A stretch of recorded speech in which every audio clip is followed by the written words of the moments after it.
భారతదేశ విముక్తి కోసం, పీడిత ప్రజల విముక్తి కోసం గత 40 ఏళ్లుగా మన కోసం, మన గ్రామాలను విముక్తి చేయడానికి బయలుదేరిన ఈ విప్లవ వీరులు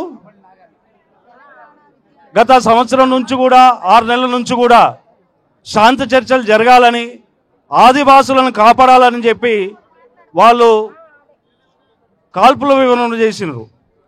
కానీ ఈరోజు కేంద్ర రాష్ట్ర ప్రభుత్వాలు ఆ శాంతి ఒప్పందాన్ని కాదని చెప్పి ఏకపక్షంగా తీసుకెళ్లి ఎన్కౌంటర్ల పేరు మీద చిత్రహింసలు పెట్టి చంపుతా ఉన్నారు. మిత్రులారా, 2004లో వచ్చిన శాంతి దూతలు రవణ, సుధాకరన్న, అట్లాగే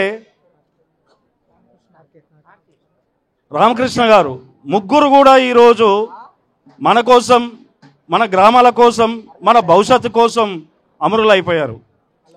ఈ కగారును వెంటనే ఆపాలని ప్రజలందరూ డిమాండ్ చేస్తున్నా కూడా ఈరోజు కేంద్ర రాష్ట్ర ప్రభుత్వాలు స్పందించకపోవడం, దాన్ని పాటించకుండా ఏకపక్షంగా ప్రజలను తీసుకెళ్లి, ఆదివాసులను తీసుకెళ్లి, నిరాయుధులుగా ఉన్న మావోయిస్టుగా, నక్సలైట్గా ఉన్న వాళ్ళని తీసుకెళ్లి చిత్రహింసలు పెట్టి చంపేసిన ఈ చరిత్ర ఈ కేంద్ర రాష్ట్ర ప్రభుత్వాలకే ఉంది.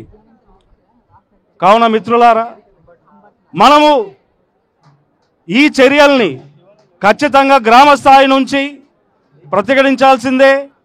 ఈ ఎన్కౌంటర్లను ఆపమని చెప్పేసి మనం కేంద్ర రాష్ట్ర ప్రభుత్వాన్ని కోరడమే కాదు, ప్రజా ఉద్యమాలను నిర్మాణం చేసుకుందాం, ప్రజల్ని కలుపుకొని ముందుకు పోదామని చెప్పేసి నేను కోరుతా ఉన్నాను. నాయన ఎట్లయితే ఈ ఉద్యమానికి ఊపిరిగా నిలబడ్డాడో అట్లాగే మేము కూడా ఊపిరిగా నిలబడతాం, మీ అందరితో కలిసి నడుస్తాం. జోహార్ రవాణాకి, జోహార్ రవాణాకి. ఆ రోజులో ఈ విప్లవ ఉద్యమానికి ఏ ఊరు మీది ఏ పల్లె మీదో అన్నోరి మా చిన్ని తమ్ముళ్ళారా, ఏ ఊరు మీది ఏ పల్లె మీదో అన్నోరి మా చిన్ని తమ్ముళ్ళారా.